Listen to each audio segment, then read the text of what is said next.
स्वागत है आपका आज के एपिसोड में। चलिए शुरुआत करते हैं पिछले अभ्यास प्रश्न से। निम्नलिखित कथनों पर विचार कीजिए। 1.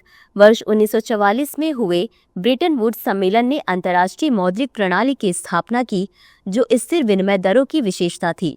2. स्थिर विनिमय दर प्रणाली का उद्देश्य मुद्रा के मूल्य को एक संकीर्ण दायरे में रखना है। उपर्युक्त कथनों में से कौन सा या कौन से सही है या सही है? ए केवल 1, बी केवल 2, सी 1 और 2 दोनों, डी न तो 1 और न ही 2। इस प्रश्न का सही उत्तर है विकल्प सी 1 और 2 दोनों। चलिए देखते हैं इसके विश्लेषण को। वर्ष 1944 में हुए ब्रेटन वुड्स सम्मेलन ने अंतर्राष्ट्रीय मौद्रिक प्रणाली की स्थापना की जो स्थिर विनिमय दरों की विशेषता थी, अतः कथन 1 सही है। स्थिर विनिमय दर प्रणाली का उद्देश्य मुद्रा के मूल्य को एक संकीर्ण दायरे में रखना है, अतः कथन 2 सही है। तो चलिए शुरुआत करते हैं आज के एपिसोड की पहले प्रश्न से। निम्नलिखित कथनों पर विचार कीजिए। 1. भारतीय अंतरिक्ष नीति 2023 निजी क्षेत्र के अभिकर्ताओं की भूमिका को परिभाषित करती है। 2. भारतीय राष्ट्रीय अंतरिक्ष संवर्धन और प्राधिकरण केंद्र एक एकल खिड़की एजेंसी के रूप में कार्य करता है। उपर्युक्त कथनों में से कौन सा या कौन से सही है या सही है? ए केवल 1, बी केवल 2, सी 1 और 2 दोनों, डी न तो 1 और न ही 2। इस प्रश्न का सही उत्तर है विकल्प सी 1 और 2 दोनों। चलिए देखते हैं इसके विश्लेषण को। भारतीय अंतरिक्ष नीति 2023 निजी क्षेत्र के अभिकर्ताओं की भूमिका को परिभाषित करती है और सरकारी तथा निजी दोनों अंतरिक्ष गतिविधियों के लिए प्राधिकरण प्रक्रियाओं को सुव्यवस्थित करती है, अतः कथन 1 सही है। भारतीय राष्ट्रीय अंतरिक्ष संवर्धन और प्राधिकरण केंद्र एक एकल खिड़की एजेंसी के रूप में कार्य करता है जो निजी क्षेत्र के सहयोग को बढ़ावा देता है तथा उद्योग समूहों, विनिर्माण केंद्रों एवं ऊष्मायन केंद्रों का समर्थन करता है, अतः कथन 2 सही है। अगला प्रश्न है ग्रेडेड रिस्पांस एक्शन प्लान यानी ग्रैप के संबंध में निम्नलिखित कथनों पर विचार कीजिए। 1. यह स्थिति की गंभीरता के अनुसार दिल्ली एनसीआर क्षेत्र में वायु प्रदूषण के मुद्दों को हल करने के लिए एक संरचित दृष्टिकोण के रूप में कार्य करता है। 2. दिल्ली एनसीआर के लिए ग्रैप को वायु गुणवत्ता के 4 चरणों में विभाजित किया गया है। उपर्युक्त कथनों में से कौन सा या कौन से सही है या सही है? ए केवल 1, बी केवल 2, सी 1 और 2 दोनों, डी न तो 1 और न ही 2। इस प्रश्न का सही उत्तर है विकल्प सी 1 और 2 दोनों। चलिए देखते हैं इसके विश्लेषण को। ग्रेडेड रिस्पांस एक्शन प्लान यानी ग्रैप स्थिति की गंभीरता के अनुसार दिल्ली एनसीआर क्षेत्र में वायु प्रदूषण के मुद्दों को संबोधित करने के लिए एक संरचित दृष्टिकोण के रूप में कार्य करता है, अतः कथन 1 सही है। दिल्ली एनसीआर के लिए ग्रैप को वायु गुणवत्ता के 4 चरणों में विभाजित किया गया है। चरण 1 खराब, AQI 201 से 300 के बीच है। चरण 2 बहुत खराब, AQI 301 से 400। चरण 3 गंभीर, AQI 401 से 450 और चरण 4 गंभीर प्लस AQI 450 से अधिक, अतः कथन 2 सही है। अगला प्रश्न है भारतीय औषध कोष आयोग यानी आईपीसी के संबंध में निम्नलिखित कथनों पर विचार कीजिए। 1. यह स्वास्थ्य मंत्रालय के अधीन एक स्वायत्त संस्था है और इसका अध्यक्ष स्वास्थ्य मंत्री होता है। 2.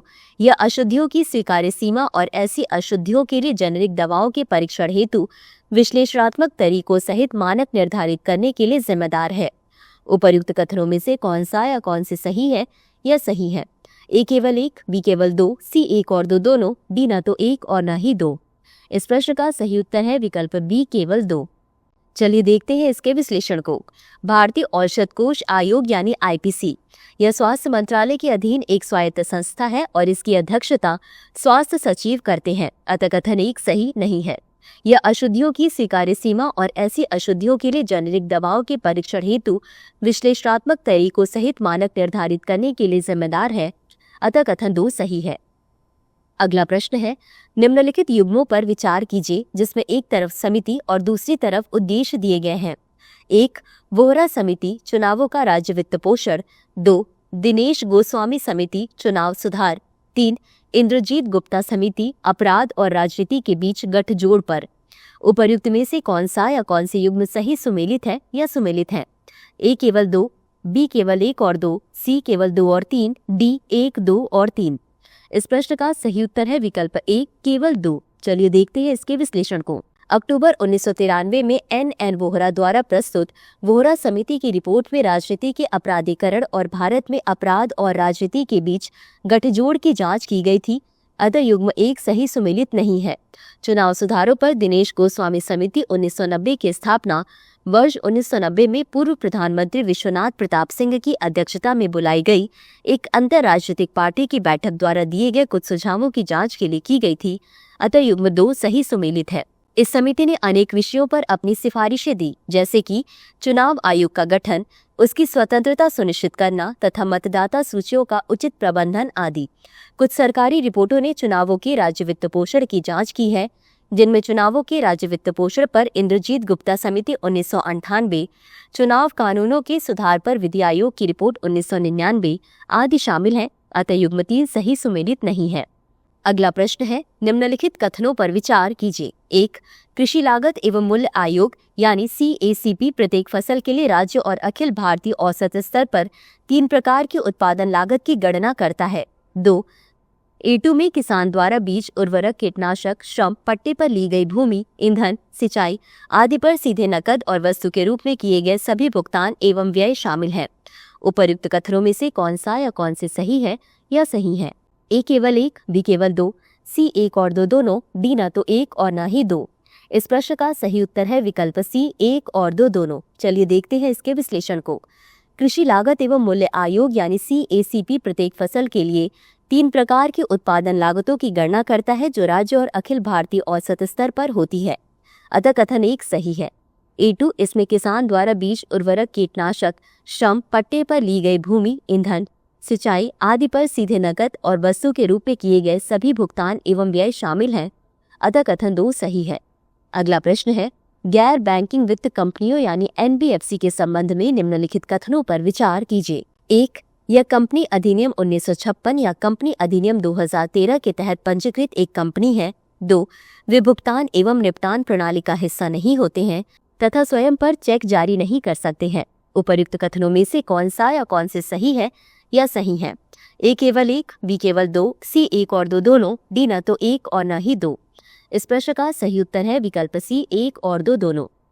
चलिए देखते हैं इसके विश्लेषण को। गैर बैंकिंग वित्तीय कंपनी यानी NBFC कंपनी अधिनियम 1956 अथवा कंपनी अधिनियम 2013 के तहत पंजीकृत एक कंपनी है जो ऋण प्रदान करने, प्रतिभूतियों में निवेश, पट्टे, बीमा जैसे विभिन्न वित्तीय गतिविधियों में अपनी भूमिका निभाती है। अतः कथन 1 सही है।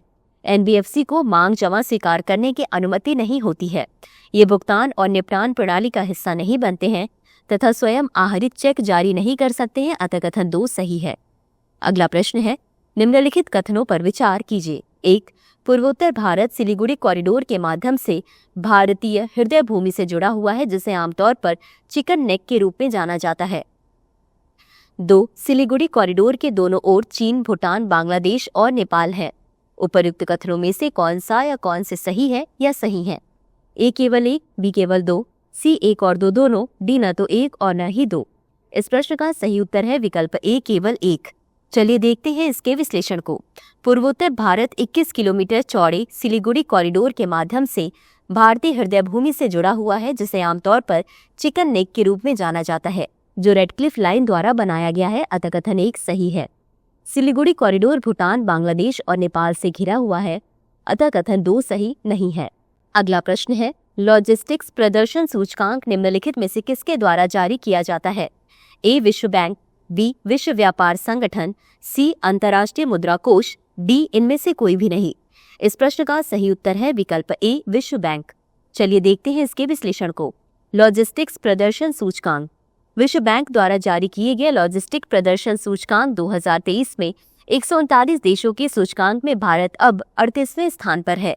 वर्ष 2018 और 2014 में भारत क्रमशः 44वें और 54वें स्थान पर था। अतः विकल्प A सही है।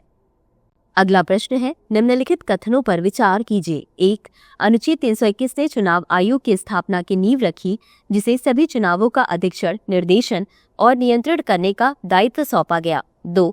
संविधान ने अनुच्छेद 329 के माध्यम से न्यायपालिका को भी चुनाव प्रक्रिया में हस्तक्षेप करने से रोक दिया है ताकि निर्बाध चुनाव सुनिश्चित हो सके। उपर्युक्त कथनों में से कौन सा या कौन से सही है या सही है? A केवल 1, B केवल 2, C 1 और 2 दोनों, D न तो 1 और न ही 2। इस प्रश्न का सही उत्तर है विकल्प B केवल 2। चलिए देखते हैं इसके विश्लेषण को। अनुच्छेद 324 ने चुनाव आयोग की स्थापना की नींव रखी, जिसे सभी चुनावों की अधीक्षण, निर्देशन और नियंत्रण का दायित्व सौंपा गया। अतः कथन 1 सही नहीं है। भारतीय संविधान का अनुच्छेद 321 संघ लोक सेवा आयोग और राज्य लोक सेवा आयोग के कार्यों का विस्तार करने की शक्ति देता है। संविधान ने अनुच्छेद 329 के माध्यम से न्यायपालिका को भी चुनाव प्रक्रिया में हस्तक्षेप करने से रोक दिया है, ताकि निर्बाध चुनाव सुनिश्चित हो सके। अतः कथन 2 सही है। अगला प्रश्न है, भारतीय नागरिकों के राष्ट्रीय रजिस्टर यानी NRIC के संबंध में निम्नलिखित कथनों पर विचार कीजिए। 1.